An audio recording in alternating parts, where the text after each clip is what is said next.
Bismillahirrahmanirrahim. Alhamdulillahirabbil alamin. Wassalatu wassalamu ala asyrafil anbiya'i wal mursalin sayyidina Muhammadin wa ala alihi wa ashabihi ajma'in. Amma ba'du. Bapak-bapak dan ibu-ibu sekalian yang berbahagia, alhamdulillah berkat rahmat Allah Subhanahu wa taala pagi hari yang cerah ini kita kembali dipertemukan dalam pengajian yang telah kita dahului dengan rangkaian amal ibadah kita di malam hari. Kita tutup dengan sholat subuh berjamaah.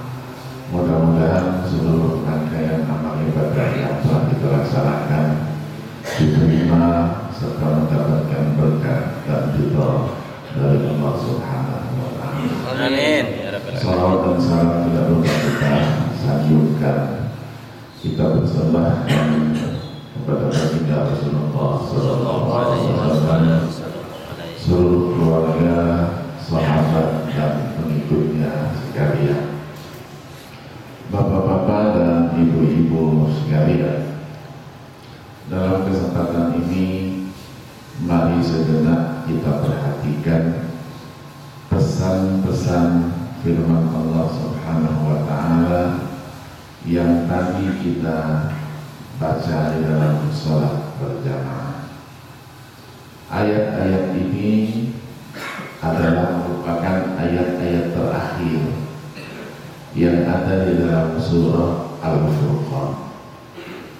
Al-Furqan itu sendiri adalah Al-Quran yang membedakan antara yang hak dan yang batil, antara yang benar dan yang salah. Kita mulai dari ayat yang menyebut sifat-sifat dari orang-orang beriman yang terpuji, yang diberi judul dengan Ibadur Rahman.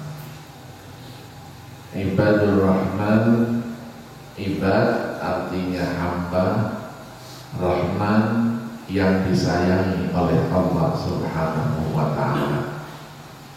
Ibadur Rahman artinya hamba-hamba Allah yang dikasih sayangi olehnya, yang dicintai olehnya sebagai penciptanya Allah Subhanahu wa ta'ala.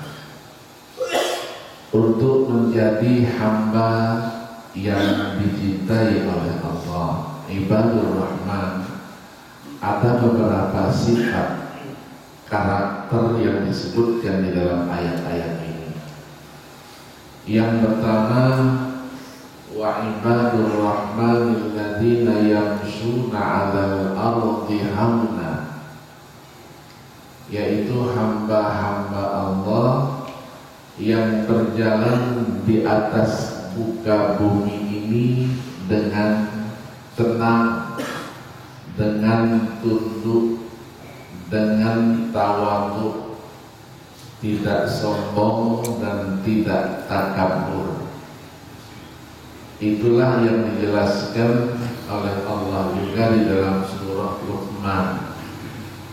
Ketika Luqmanul Hakim menyampaikan beberapa nasihatnya kepada anaknya, wala tamshi fil ardi maraha, jangan kamu berjalan di atas muka bumi ini dengan penuh kesombongan, takabur, merasa hebat sendiri, merasa pintar sendiri, merasa kaya sendiri, merasa semuanya lebih dari orang lain.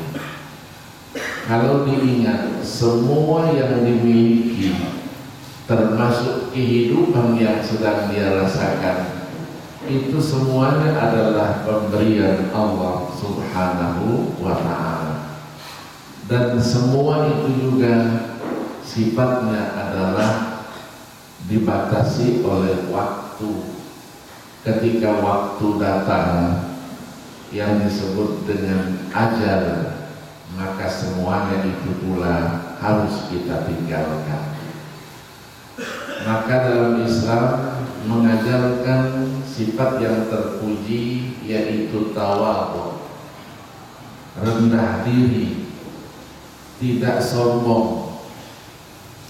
Orang yang tawadhu, rendah diri itu dijamin oleh Allah Subhanahu wa Ta'ala akan diangkat derajatnya.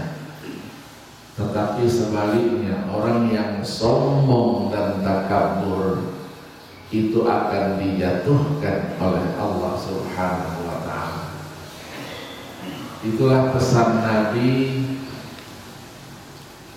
di dalam salah satu sabdanya, man tawadha'a rafa'ahu Allah wa man takabbara wada'ahu Allah. Siapa yang tawadhu, maka Allah akan angkatkan derajatnya. Siapa yang sombong, maka Allah akan jatuhkan derajatnya. Kita mengenal beberapa cerita di dalam Al-Quran. Ada Fir'aun, ada Qarun. Sombongnya luar biasa, sampai merasa dirinya hebat dan mengaku sebagai Tuhan.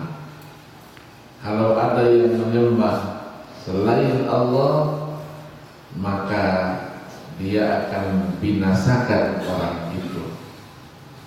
Kita ingat dialognya Nabi Allah Musa dengan Fir'aun. Ketika Fir'aun bertanya, siapa Tuhanmu? Dijawab. Yang kedua, siapa lagi? Begitu dijawab bahwa Tuhan itu bukan dia, Allah yang Maha Kuasa, yang menciptakan langit dan bumi, langsung dia mengancam. Qala la in ittaqadta ilahan ghairi la aj'alannaka minal masjunin. Kalau engkau masih ada dan menjadikan Tuhan selain aku, la aj'alannaka minal masjunin, maka engkau terancam untuk aku penjarakan. Firman Allah ini tidak mengatakan la asjunannaka, aku akan masukkan penjara, tidak. Tapi la aj'alannaka, aku akan jadikan engkau menjadi penghuni penjara itu. Para ahli tafsir ketika menafsirkan ayat ini, mereka mengatakan ini adalah satu gambaran betapa dahsyatnya penjara yang sudah dipersiapkan oleh Fir'aun. Penjaranya tidak perlu menyiksa, menyakiti, tidak perlu. Masuk di situ, insya Allah selesai. Kenapa? Karena penjara itu adanya di bawah tanah, sekian puluh meter ke bawah, dan tidak ada instalasi udaranya, cahayanya pun tidak ada. Begitu orang masuk di situ, tidak terlalu lama, insya Allah dia akan mati.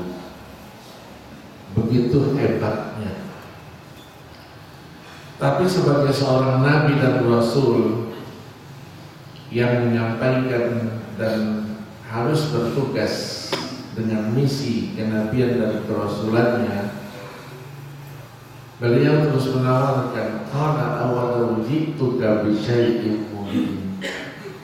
Bagaimana kalau aku sampaikan kepadamu sesuatu yang nyata, dan ini bukti bahwa aku memang seorang nabi, aku memang seorang rasul. Jawabnya, qala fa'ti bihi in kunta minas shadiqin. Coba, mana aku mau lihat kalau memang engkau benar. Fa'alqa 'asahu fa'idza hiya thu'banun mubin wa naza'a yadahu fa'idza hiya baydha'u lin-nadhirin dan seterusnya. Nabi Musa terus melemparkan tongkatnya. Ternyata tongkat itu berubah menjadi seekor ular yang besar. Orang-orang yang berada di sekitarnya terus mengatakan kepada Fir'aun bahwa Musa ini tidak lebih dari seorang sahir, tukang sihir. Maka kita harus tandingi dia. Bagaimana caranya? Kumpulkan seluruh kekuatan kita, panggil ahli-ahli sihir yang hebat itu. Dikumpulkanlah, dan ketika sampai pada waktunya di satu tempat, mereka terus bertanya kepada Fir'aun, kalau kami menang, kira-kira ada enggak imbalannya? Kalau kami menang, bisa tidak kami menjadi orang-orang yang terdekat denganmu? Kata Fir'aun, semuanya beres, itu tanggungan saya.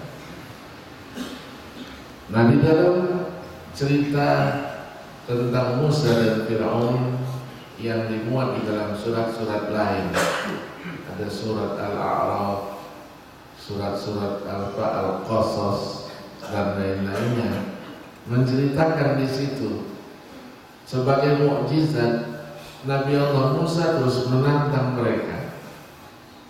Siapa duluan? Kalian duluan atau saya?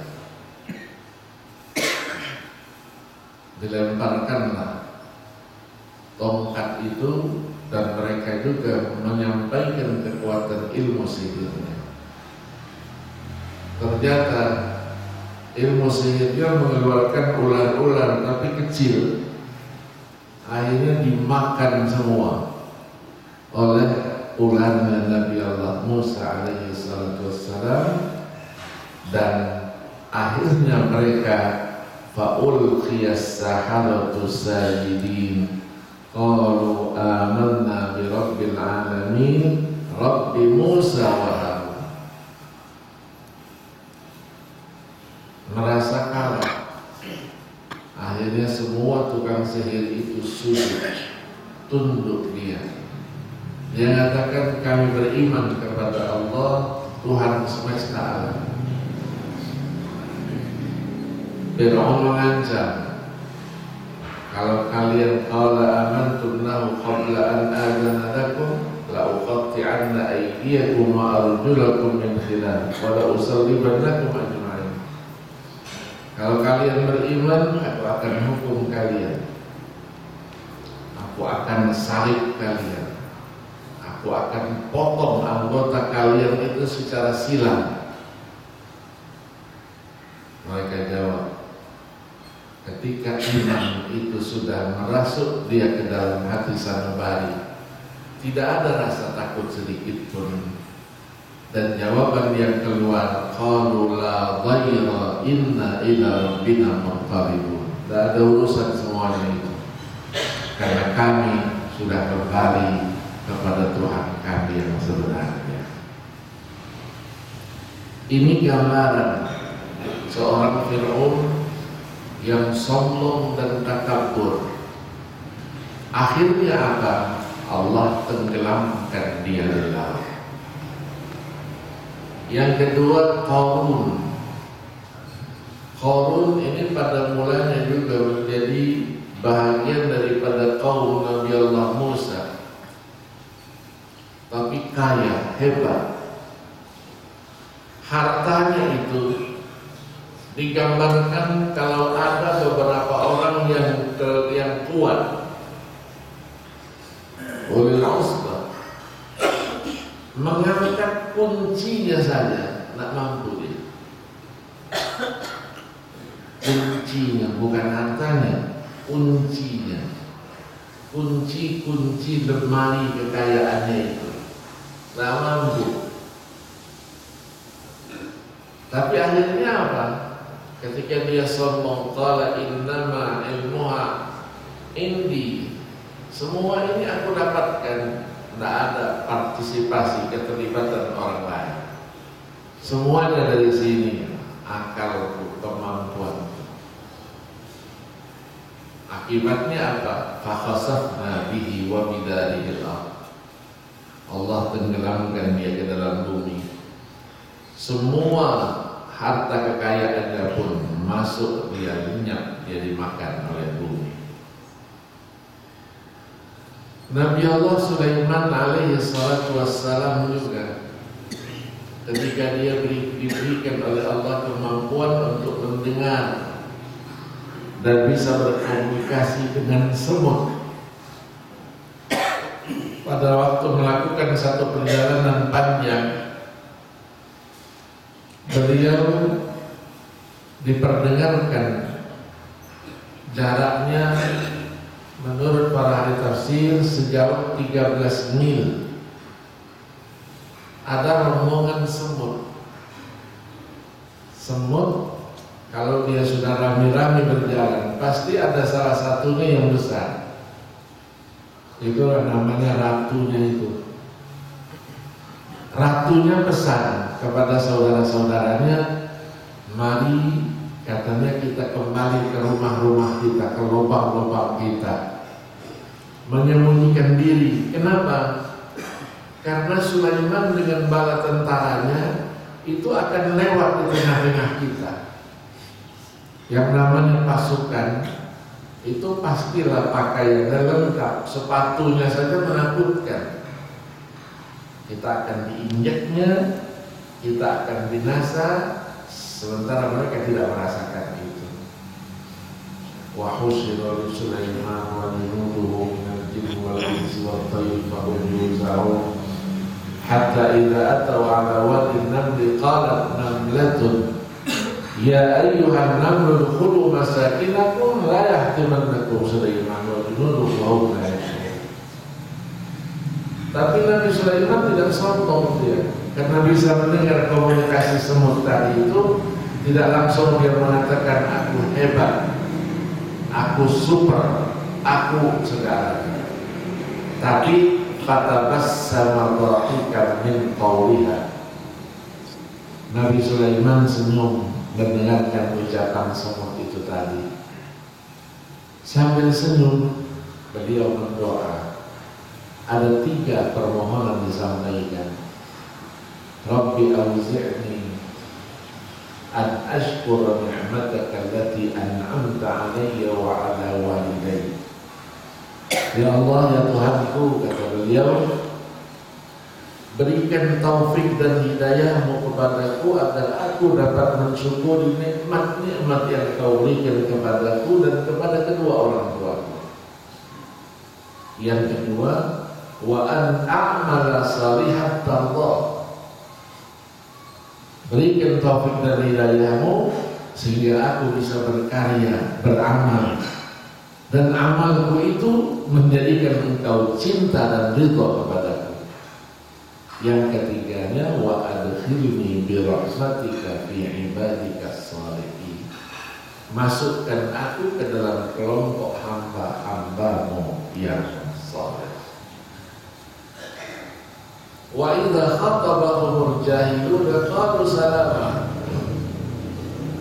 Ada manusia-manusia jahil, ketika kita berada dalam posisi baik, ada saja yang mengganggu, ada saja yang ingin menghalangi itu. Katakan qalu salama. Kami menuntut keselamatan. Kami tidak mau berkelahi, kami tidak mau bertengkar, karena semuanya itu tidak menguntungkan. Hanya kepuasan sesaat, kepuasan yang mengantarkan kepada kerugian bersama.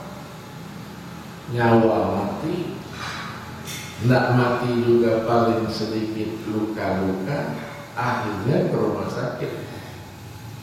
Yang kedua, ukhuwah di antara kita terganggu. Persaudaraan kita yang tadinya Aku yang tadinya dekat menjadi terganggu. Yang ketiga, walladzina yabituna li rabbihim sujjadan wa qiyama. Orang yang menghabiskan malamnya itu dengan qiyam, berdiri, maksudnya mengabdi kepada Allah, beribadah kepada Allah. Qiyamul lail, posisinya selalu sujud kepada Allah Subhanahu wa ta'ala. Di dalam hadis ini dikatakan afdhalus shalat ba'da shalawatil maktubah shalatul lail. Jadi salat yang paling afdal, paling utama setelah salat-salat yang wajib itu adalah salatul lail. Tantangan memang kita mau salat, mau bangun, kadang-kadang dibisikkan, nah sekarang baru jam 1, subuh kan masih lama, tidur lagi kita, bangun lagi jam 2, wah masih 3 jam lagi, kalah lagi kita, 3 kali selesai. Insya Allah subuhnya pun lewat, ya subuhnya pun lewat dengan azan, ya. Orang tua-tua kita dulu, setan langsung kencing di telinganya itu. Bukan dia bangun dengan azan, tapi dia tarik selimutnya itu. Dia tarik selimutnya, insya Allah tidak jelas dari sholat subuh atau sholat duha. Nah, orang-orang dulu, kalau kita dengarkan ceritanya Sayyidina Ali Zainal Abidin, cucunya Rasulullah, beliau diberi gelar dengan As-Sajid. As-Sajid itu artinya orang yang banyak sujudnya. Kenapa diberi gelar banyak sujudnya? Karena beliau setiap malam melakukan sholat tahajud itu sebanyak 1000 rakaat.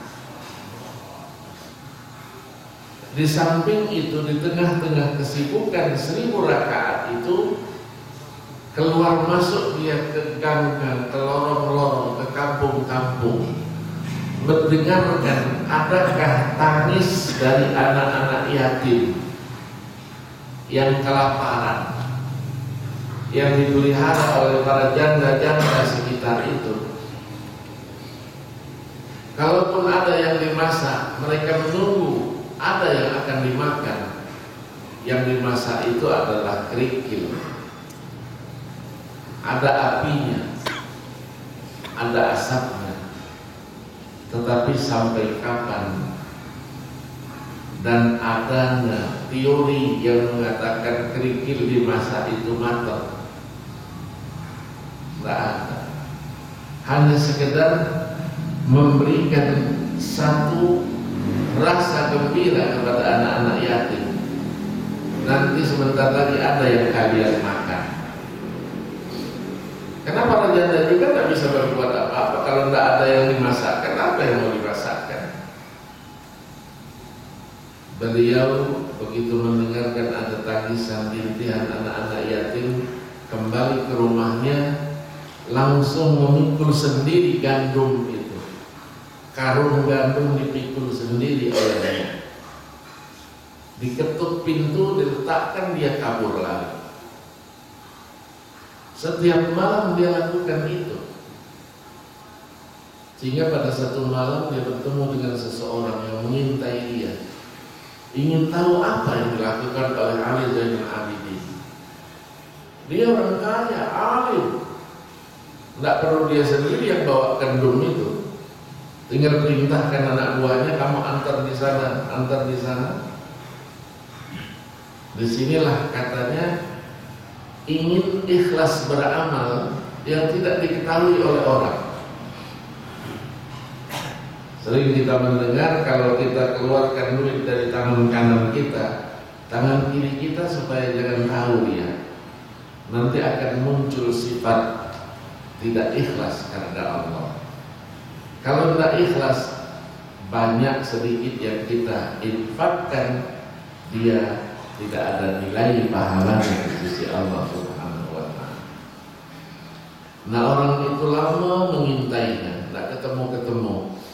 Pada satu malam ketemu, Sayyidina Ali Zainal Abidin sedang memikul gandum itu.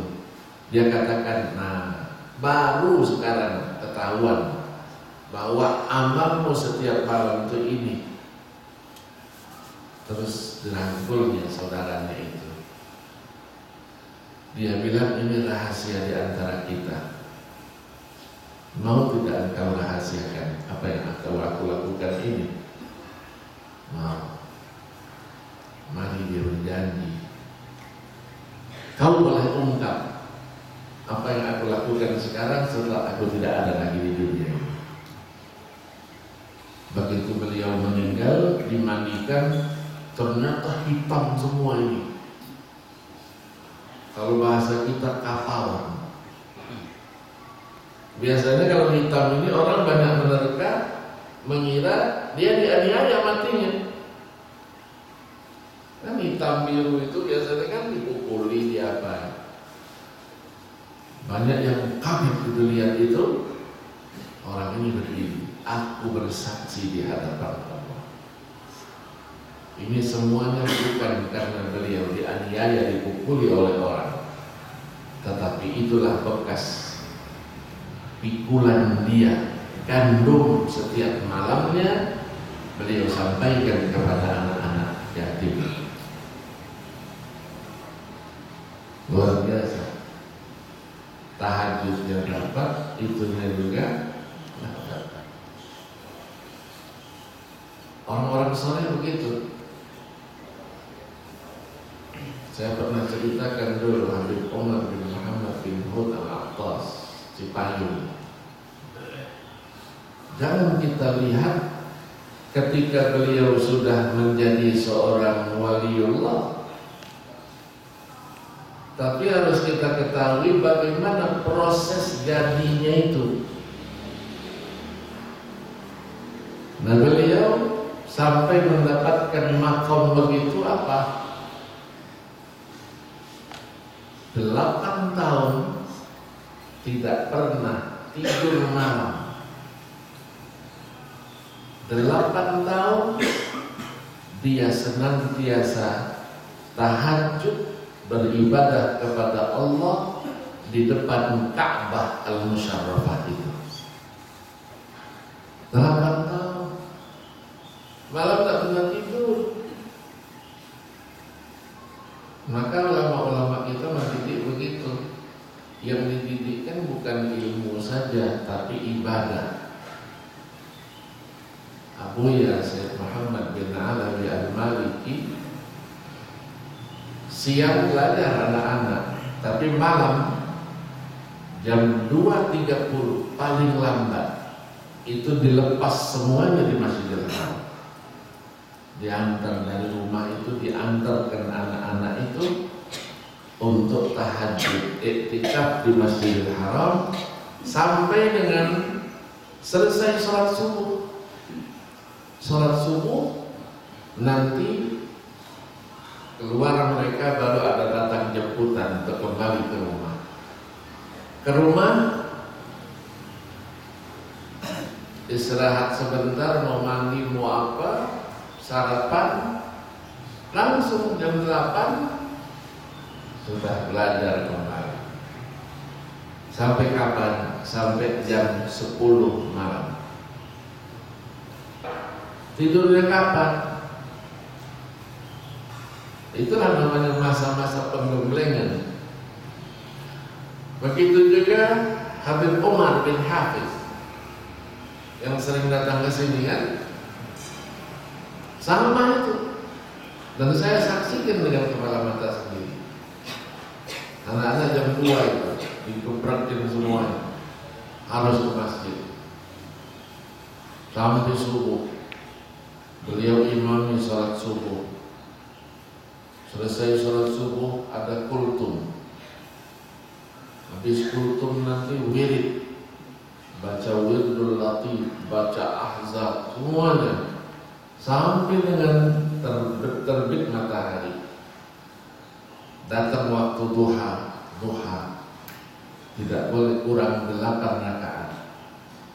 Baru kembali ke rumah, ganti baju, mandi, siap-siap, sarapan, jam 8 sudah ada di masjid kembali untuk belajar secara formal sampai jam 10 malam. Rata-rata begitu. Saya waktu kecil juga dididik begitu. Kita kan nakal. Kita nakal. Ayah saya titipkan kepada kakek saya, Habib Ali bin Ahmad bin Ali Pak Hussein. Beliau setiap malamnya saya hitung tidak kurang dari 200 rakaat. Kalau sudah bangun tidur sebentar saja, dia tidurnya itu ngelonjor aja lah kalau kita itu. Begitu bangun nanti jam 11 jam tidak pernah tidur lagi sampai subuh. Begitu subuh dia buka pintunya, ya Kafi, ya Wafi, ya Fattah, ya Razzaq, ya Kafi, ya Wafi, ya Fattah, ya Razzaq. Rezeki itu datang sendiri, bukan dia cari rezeki, tapi rezekinya yang datang. Ternyata beliau adalah seorang wali Allah.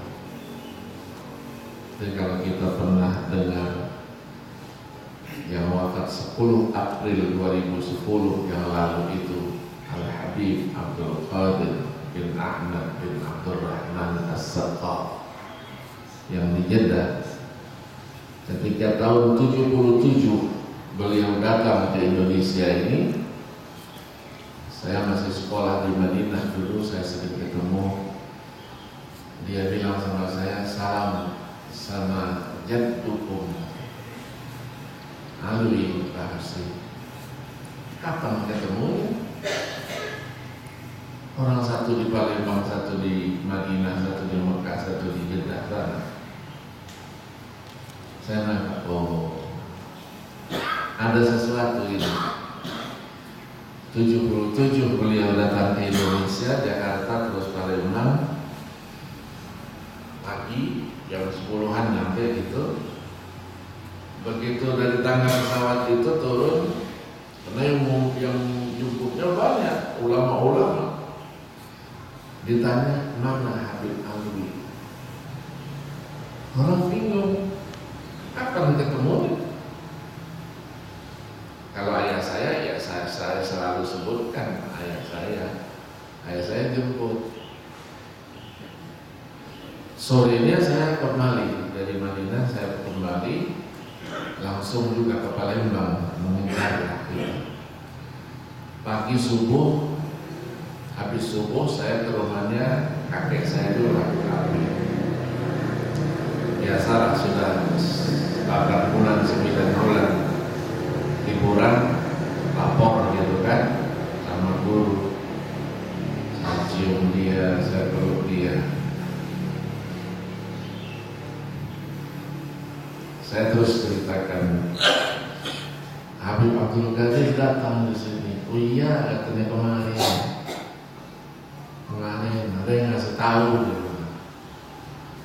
Saya mau ke sana, saya sekarang mau ke sana. Tinggal di rumahnya Habib Muhammad Maula Elah.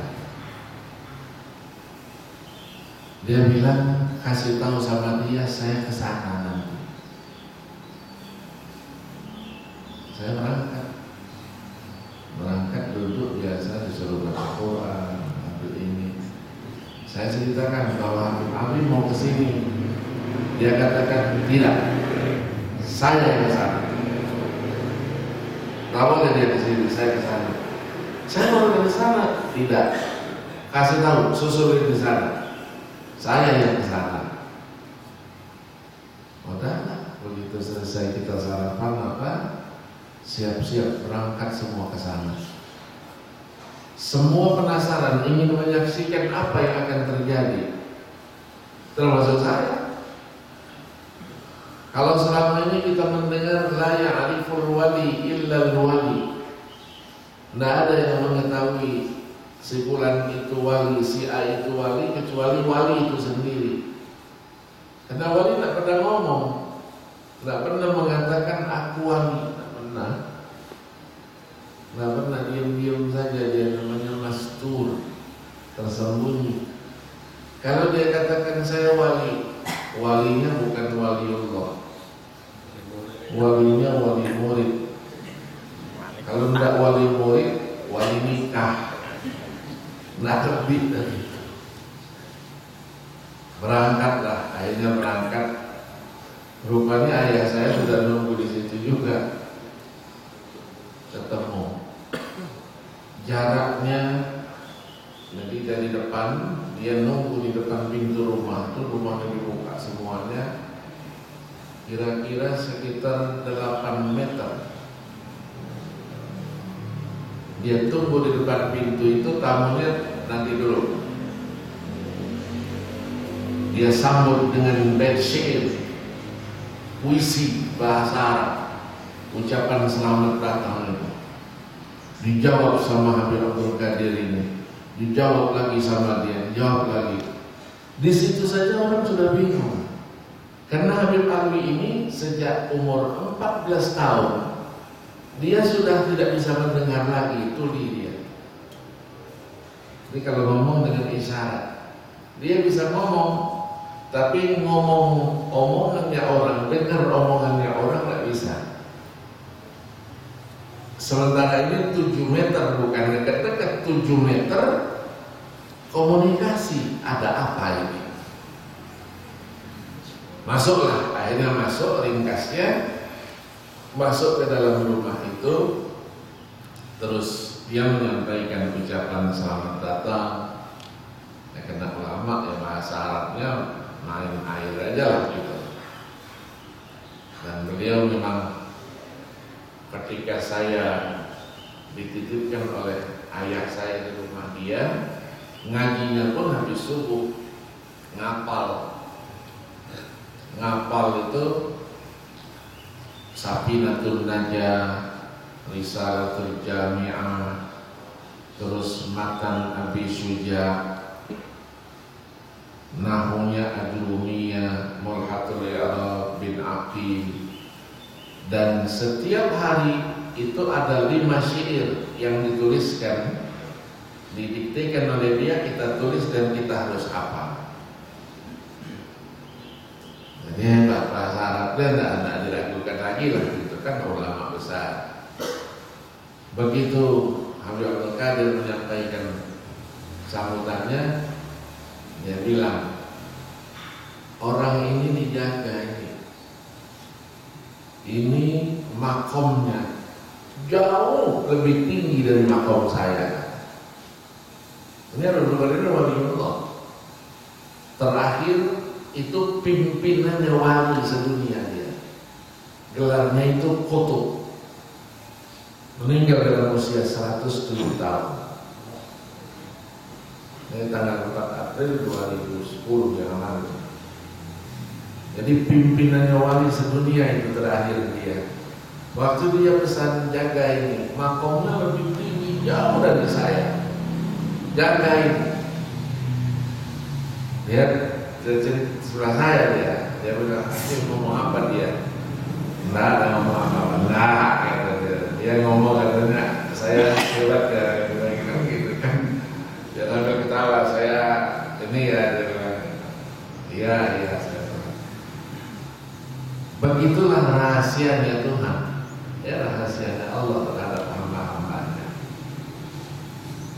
Nah, maka di sini walladzina yabituna li rabbihim sujjadan wa qiyamah itu menjadi ciri ya dari setiap orang-orang yang kemudian disebut dengan ibadur rahman, orang-orang yang soleh. Kuncinya itu adalah tahajud.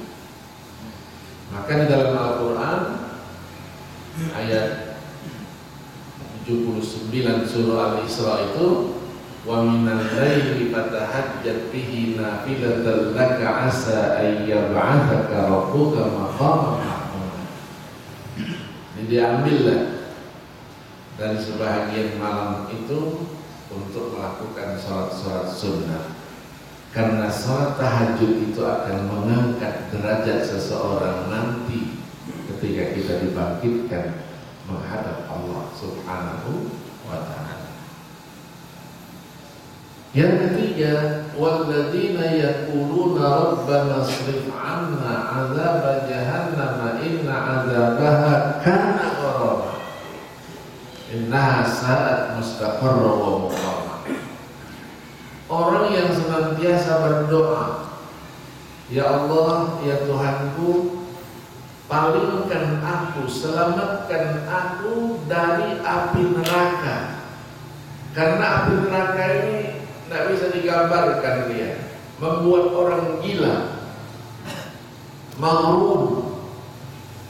Dan juga neraka itu innaha sa'at mustaqarra wa muqama, tempat tinggal yang paling jelek. Banyak ayat yang menceritakan api neraka itu bagaimana sih? Ya, dalam surah, sedikit dalam surah Al-Furqan juga ada di awalnya itu. Sami'unaha syahiqa wa zafira. Ada gemuruhnya itu. Jadi gemuruhnya saja sudah menggeletarkan orang. Belum kena apinya, dengar suaranya saja sudah. Kalau api sudah gede, takut kita kan? Nah, ini api neraka. Cerita lagi di dalam surah Al-Haqqah, dalam banyak surat-surat yang lain.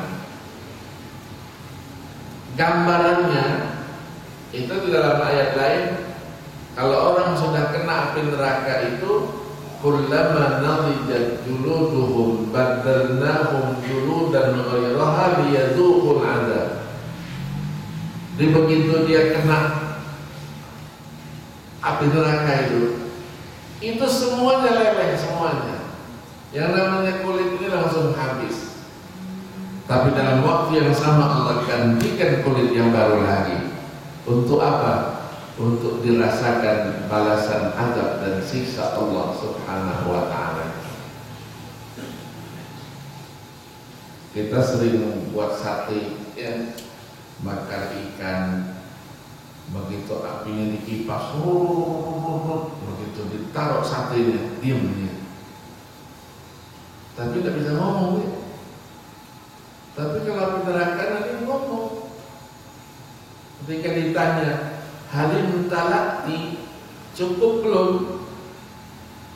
Dijawabnya, wa taqulu hal min mazid. Memangnya ada tambahan lain lagi? Nah, kalau bahasa kita kan selesai itu, ada tambahan lagi. Na'udzubillahi min dzalik. Maka kita selesai sholat, Allahumma ajirna minan nar, Allahumma ajirna minan nar, Allahumma ajirna minan nar, Allahumma ajirna minan nar. Kita baca gitu supaya diselamatkan dari api neraka. Yang kelima, walladzina idza anfaqu lam yusrifu wa lam yaqturu wa kana baina dzalika qawam. Kesederhanaan, tidak berlebihan dan juga tidak terlalu pelit, tengah-tengah dia. Itu sifat yang terbaik. Menginfakkan apa saja, lam yusrifu, dia tidak boros, tidak berlebih-lebihan. Walam yaqturu, dan juga tidak terlalu pelit, kikir. Tapi posisinya wa kana baina dzalika qawam, dia di tengah-tengah antara keduanya. Ini lambang kesederhanaan. Berlebih-lebihan tidak boleh, pelit juga tidak boleh. Nabi ketika ada orang yang memerlukan baju, pakaian, dikasihkan semuanya. Sehingga Nabi di kamar aja ditegur oleh Allah,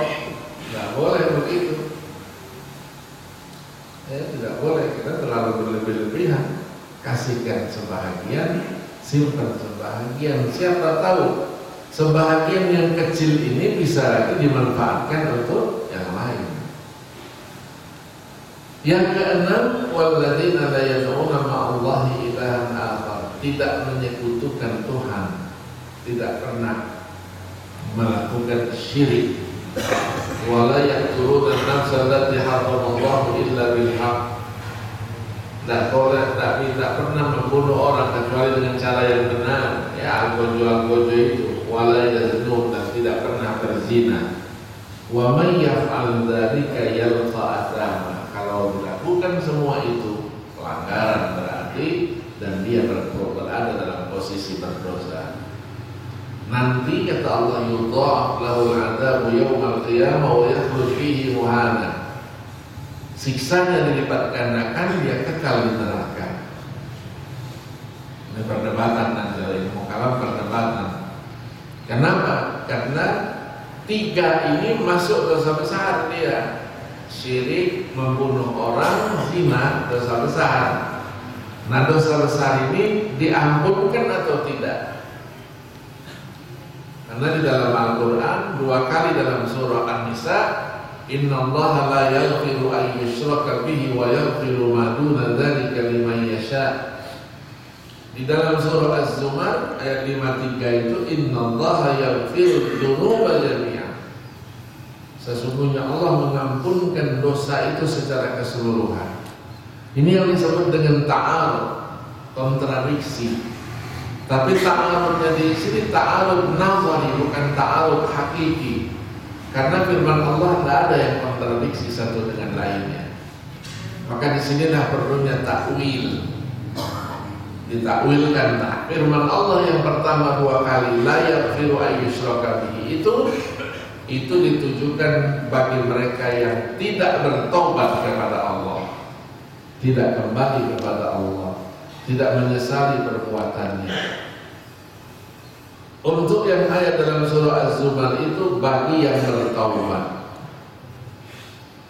Maka dijelaskanlah dalam ayat ini, illa man taba wa amana wa amila amalan salihan fa ulaika yubadilullahu sayyi'atihim hasanah.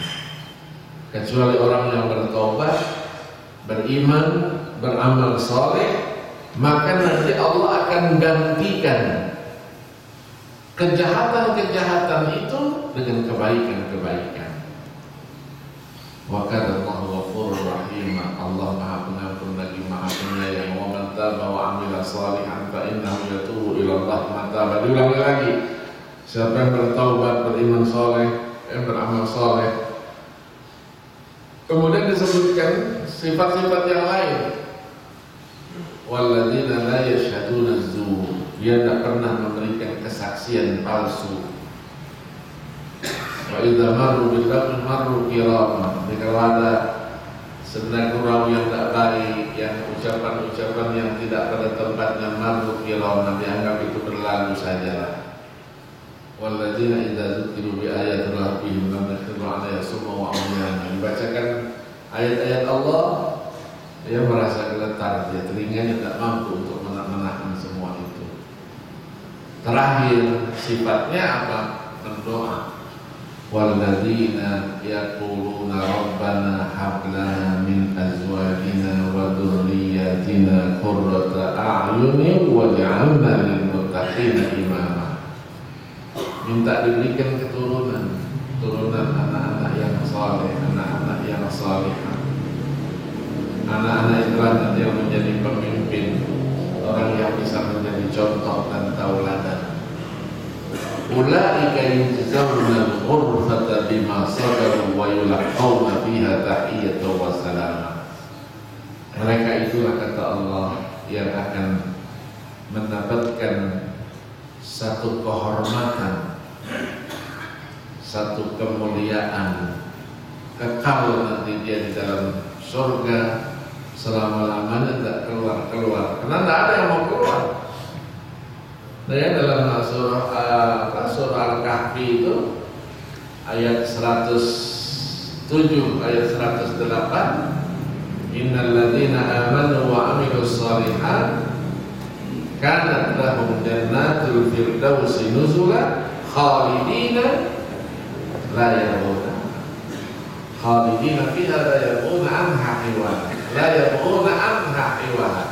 Mereka tidak mau pindah-pindah tempat lain lagi karena sudah berada dalam kenikmatan, dalam kebahagiaan, dalam pembahasan. Inilah sifat-sifat orang yang diberi gelar dengan ibadur rahman, hamba-hamba Allah yang dikasihani, yang dicintai, yang disayangi oleh Allah Subhanahu. Mudah-mudahan kita dapat memiliki sifat-sifat itu. Amin. Sehingga kita dapat meraih ibadur rahman. Amin. Dalam pribadi kita masing-masing. Silahkan kalau ada pertanyaan-pertanyaan. Baik, kita akan buka dua pertanyaan saja. Berhubung sebelah kiri sarapan telah disiapkan oleh panitia, jadi kita buka dua pertanyaan saja. Pak Una.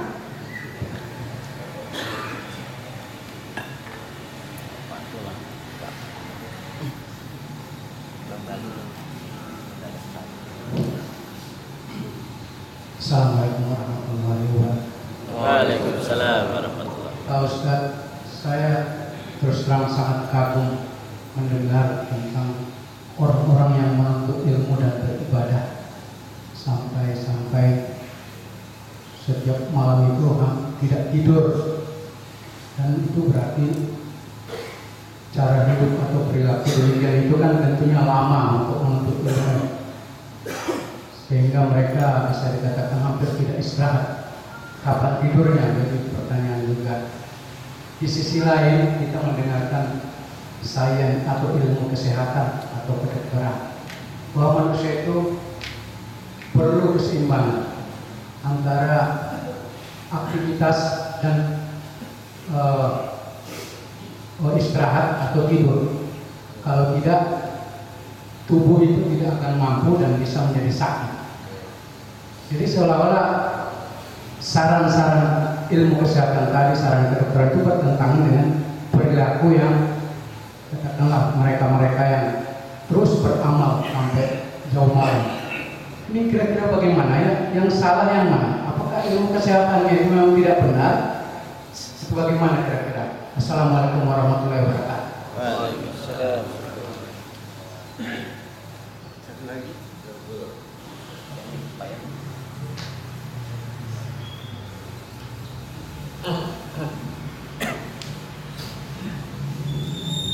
Assalamualaikum warahmatullahi Waalaikumsalam. Ustaz, jadi bagaimana seorang yang memiliki maqam yang tinggi di sisi Allah Subhanahu wa Ta'ala itu dia memiliki amalan yang luar biasa, tapi di sisi lain sering mendengar beberapa guru bahwa dalam hal beribadah ini ada yang harus dicontohkan oleh Rasulullah SAW. Bagaimana bahwa kemuliaan itu yang dicontohkan katanya cuma 11 rakaat, bahkan ada yang sampai ini kan 100 rakaat 1000 rakaat, luar biasa. Yang untuk kita ini tidak nggak tahu lah bagaimana cara melaksanakannya. Cuman bagaimana ini ini kan seolah-olah kalau lihat dari beberapa ustaz yang mengajar, beberapa juga di sini, seolah-olah ini kok nggak sesuai. Bagaimana ini kita bisa Assalamualaikum. Iya. Ada teori, ada praktek. Tadi teori ilmu, ya, teori begitu. Teori mengatakan kalau seseorang itu kurang tidur dia di waktu malam 1 jam, tidak bisa diganti yang 1 jam itu 6 jam di waktu siang hari. Artinya kalau 2 jam malam kita tidak tidur, kita tidur dari jam 6 pagi sampai jam 6 sore, Tidak bisa. belum tertutupi tadi itu teori. Teori ini banyak di atas kertas, hebat dia. Saya berikan contoh. Dalam susuan, teori kedokteran mengatakan bahwa seorang wanita, dia tidak bisa mengeluarkan susunya kalau dia tidak pernah hamil, kalau dia tidak pernah melahirkan. Itu tidak bakal keluar itu air susunya. Teori mengatakan bahwa ketika proses hormonisasi di bawah rapi, dia bisa terjadi kehamilan. Ketika kehamilan terjadi, maka hormonisasi itu kan di atas. Maka maaf, wanita kalau dia sudah hamil, payudaranya membesar karena mempersiapkan susu untuk si anak. Tapi kalau orang yang tidak pernah hamil, tidak pernah menyusui, tidak pernah melahirkan, itu dipencet-pencet, maaf, itu susunya tidak bakal keluar. Teori. Saya pernah mendapatkan satu pengalaman, mendengarkan langsung ada wanita yang kawinnya dia sudah terlambat. Kawinnya terlambat karena terlalu mencari namanya maunya yang kiai, yang hafal Quran, yang akhirnya dapat. Tapi anaknya kan sudah tua. Kawinlah tahun 69 kawinnya. Saya hadir kawinnya. Ternyata tidak hamil-hamil, berapa tahun tidak hamil-hamil. Periksa lah, jujur-jujur namanya kehidupan keluarga kan. Periksa dokter, kata dokter yang salah ini perempuan, sudah kering kan. Si laki-laki masih produktif. Mulai mikir dia. Nah, laki-laki ini sudah punya istri yang lain juga. Akhirnya si istri dengan jujur mengatakan, dia katakan, kamu boleh kawin lagi. Mungkin 1000 tidak ada istri yang begitu ya, yang ngizinin suaminya untuk kawin lagi, itu tidak ada. Tapi kenapa? Karena saya ingin punya anak. Kamu boleh kawin, carilah wanita yang cocok, aku setuju. Tapi dengan catatan, kalau kamu memang istri kamu itu hamil, melahirkan, anak itu begitu lahir, dia tidak boleh menyentuhnya. Si perempuan itu tidak boleh menyentuhnya. Aku yang merawatnya dari kecil itu. Dia tidak boleh memberikan susunya, tidak boleh apa. Si suaminya kan, nanti susunya bagaimana? Kamu kan tidak pernah hamil, tidak pernah. Teori gitu kan? Ternyata kawin, dia istrinya hamil, begitu lahir, anak tuh langsung diambil sama dia karena saking senangnya ingin punya anak. Dia yang mandikan, dia yang apa begitu, diambil, langsung dia susui itu, keluar air susunya. Subhanallah. Kalau Allah anak, teori dia kan. Ini kan menyalahi teori kan, menyalahi teori. Yang kedua, ada guru saya dulu, almarhum Barmawi Umari, kan pernah dengar tokoh. Barmawi Umari ini pekerja keras, ilmuwan, ibadah luar biasa. Ketika dia pergi haji tahun 81, saya di Mekah, saya cari dia. Karena ini guru saya ngajar fikih munakahat, dosen favorit lah kalau sekarang itu, ngajarnya luar biasa dia. Waktu itu ya, saya ajak ke rumah saya bawa tidur rumah saya sama istrinya. Saya bilang sama dia setelah tawaf, setelah apa ke rumah, saya bilang, Bapak istirahatlah.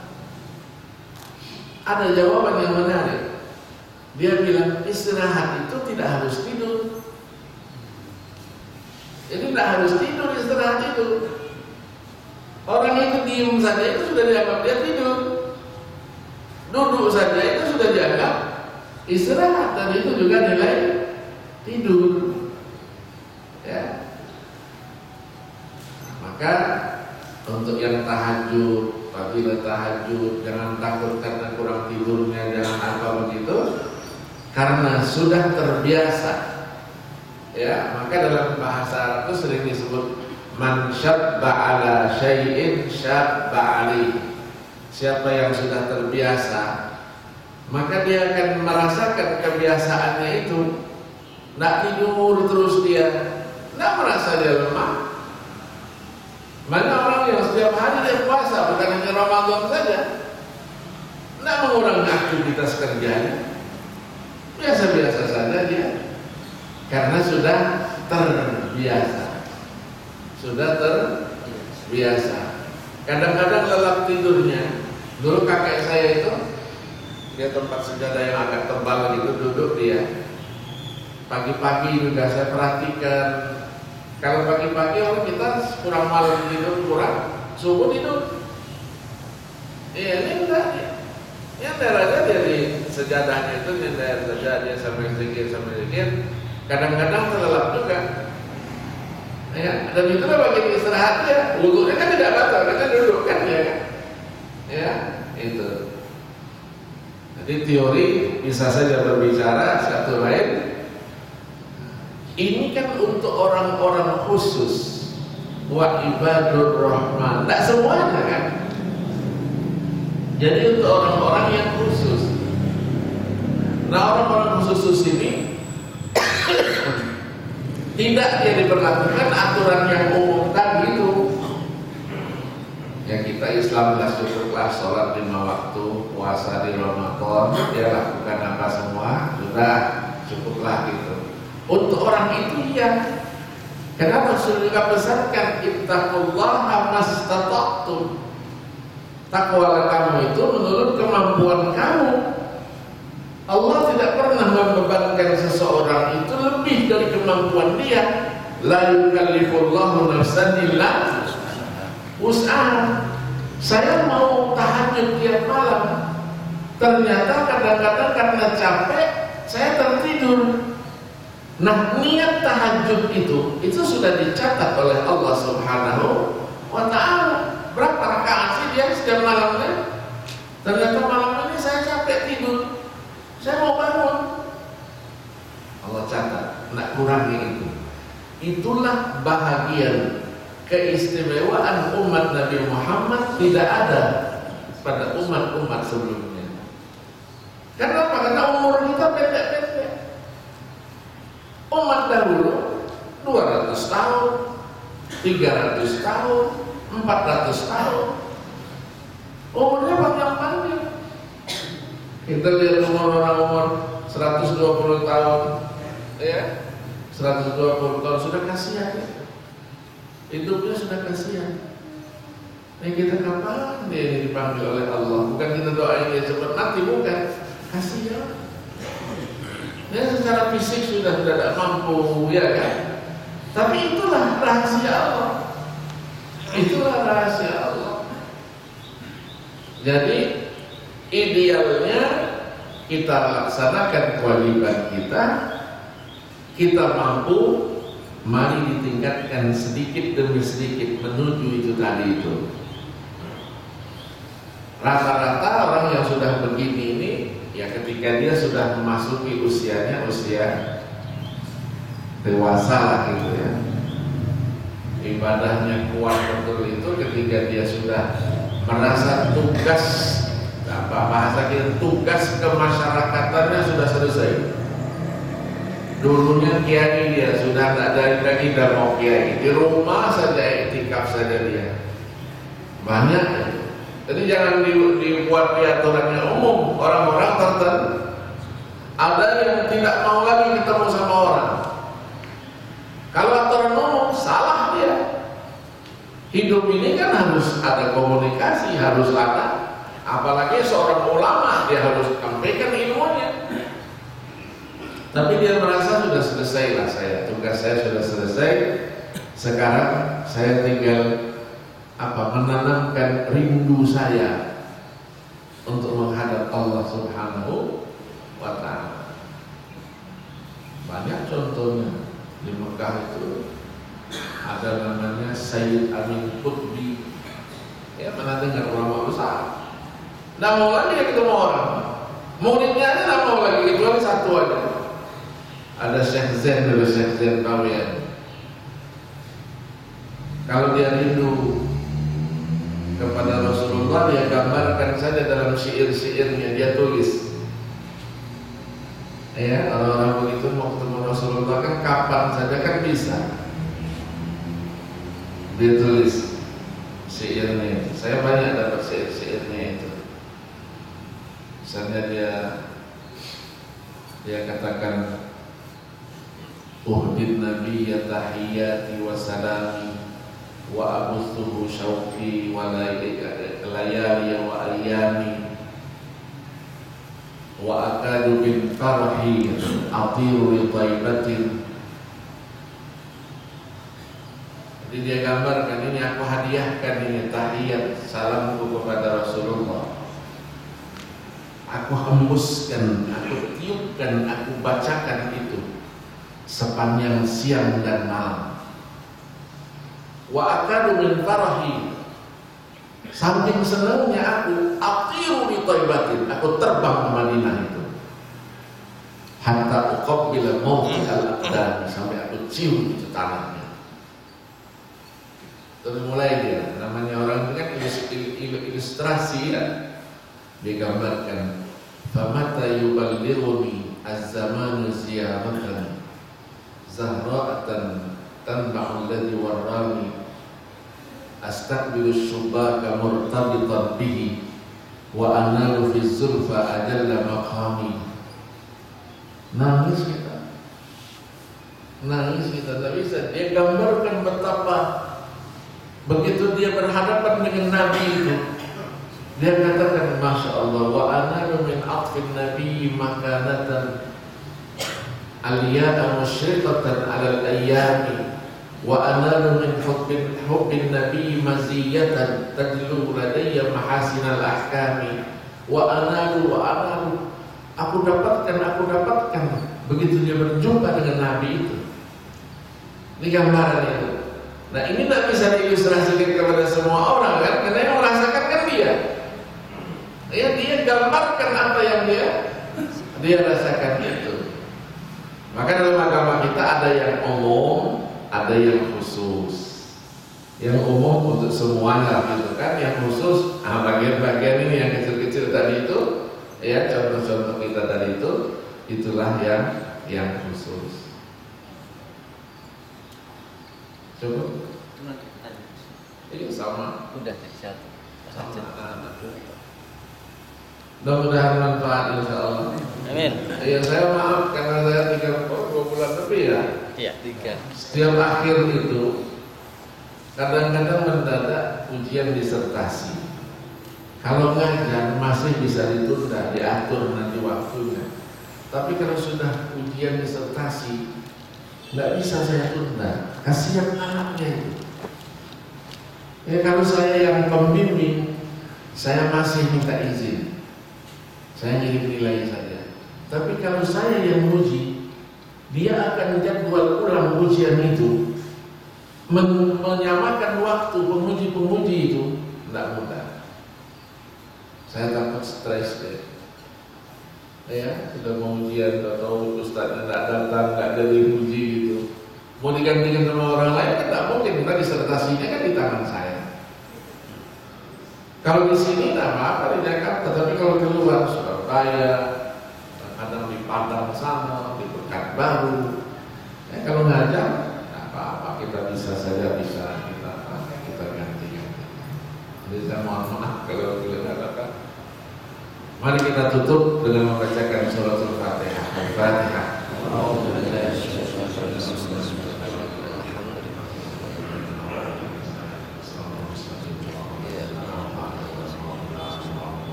Amin. Bismillahirrahmanirrahim. Alhamdulillahirabbil alamin. Allahumma shalli wa sallim ala sayyidina Muhammad محمد. اللهم إنا نسألك فهم النبيين وحفظ المرسلين وإلهام الملائكة المقربين. اللهم أغننا بالعلم وزينا بالحلم وأكرمنا بالتقوى وجملنا بالعافية برحمتك يا أرحم الراحمين. اللهم أرنا الحق حقا وارزقنا اتباعه وأرنا الباطل باطلا وارزقنا اجتنابه. اللهم اجعلنا من الذين يستمعون القول فيتبعون أحسنه. ربنا آتنا في الدنيا حسنة وفي الآخرة حسنة وقنا عذاب النار. صلى الله وسلم على سيدنا محمد النبي الأمي وعلى آله وصحبه وسلم والحمد لله رب العالمين. Terima kasih. Wassalamualaikum warahmatullahi wabarakatuh.